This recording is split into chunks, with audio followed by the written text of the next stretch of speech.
पूछ लेते हैं कि भाइयों बहनों आप बताइए, क्या CAA NRC NPR पर आप तमाम ने एहतजाज किया था ना?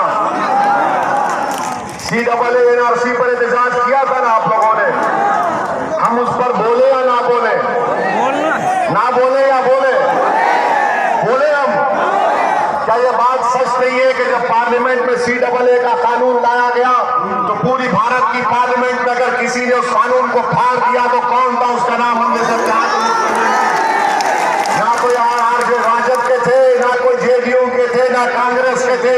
मैं इम्तियाज जलील ने उठकर कहा कि जिस तरह महात्मा गांधी ने जनूबी अफ्रीका के कानून को फाड़ दिया था, इसी तरह निजामुद्दीन अवैसी इस कानून को भारत के संविधान के खिलाफ है तो फाड़ दिया। और हमको कहते हैं कि तुम्हारे बोलने से बीजेपी को फायदा होता है। अरे क्या, अगर कोई 50 साल का हो गया शादी नहीं किया तो हम जिम्मेदार हैं?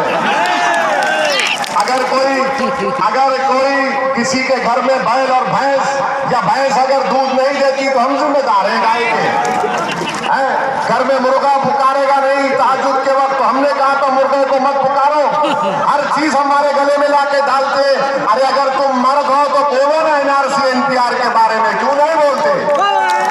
गठबंधन के लोग, उनकी जबान खामोश बैठी हुई है। याद रखो, सीमांचल की जनता, कोचा दामन की जनता NRC NPR की लड़ाई हमारे लिए जिंदगी और मौत की लड़ाई है और हमको लड़ना है।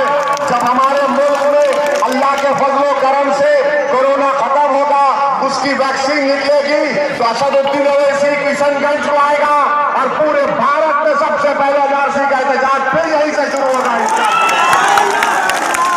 हमने क्या किया तेलंगाना में हमने अपने मुख्यमंत्री से बात करके वहां की विधानसभा में एक रेजोल्यूशन पास करा दिया कि तेलंगाना में NPR NRC नहीं हो सकता, नहीं होगा। अब वही इस तरह से अगर हमारे MIM के RNSP के लोग कामयाब होंगे, उपेंद्र कुशवाहा बिहार का मुख्यमंत्री बनेगा तो बिहार की विधानसभा में एक रेजोल्यूशन पास होगा कि बिहार में NPR NRC नहीं होगा, ना 2010 का होगा ना 2020 का होगा। जब तक आपके नुमाइंदे कामयाब नहीं होंगे आपके वोट से, आपने JDU को महागठबंधन के नाम पर वोट किया, इनकी जबान नहीं खुलती। नीतीश कुमार के आगे नजरें झुका देते हैं। मेरे अजीज दोस्तों और बुजुर्गों, इसीलिए हम आपसे अर्ज करने आए हैं कि डरने और घबराने की जरूरत नहीं है। ये बीजेपी के वोट नरेंद्र मोदी के साथ बैठकर कोचा दामन में लड़ने की हिम्मत कर रहे हैं। अरे बताओ RJD वालों, तुमको 15 साल हुकूमत करने का बिहार की जनता ने मौका दिया, तुमने क्या किया सीमांचल के बारे में? हर बार आते, अब आएंगे सीमांचल को, कोचा दामन को, किशनगंज में आकर कहेंगे ओ ऐसी है ये कटवा है। अरे भैया ये तो बताओ, बिहार की 40 पार्लियामेंट की सीट पर RJD के लोग क्यों नहीं जीते? तुम्हारी बहन हार गई, तुम्हारे भाई हार गए, बहुत से लोग हार गए। अगर यहाँ पर जीते तो क्या वजह थी?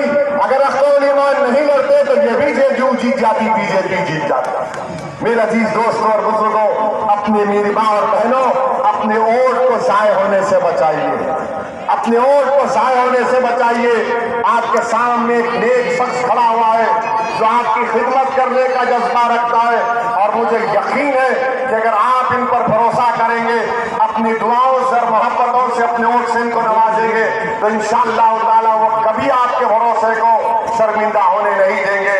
हम आपसे वादा कर रहे हैं कि सीमांचल की लड़ाई के लिए आपको हमारा साथ देना पड़ेगा और असदुद्दीन अवैसी जब तक जिंदा, अल्लाह उसको रखेगा, मैं अपनी जबान से सीमांचल जिंदाबाद, सीमांचल जिंदाबाद के नारे लगाता हूं।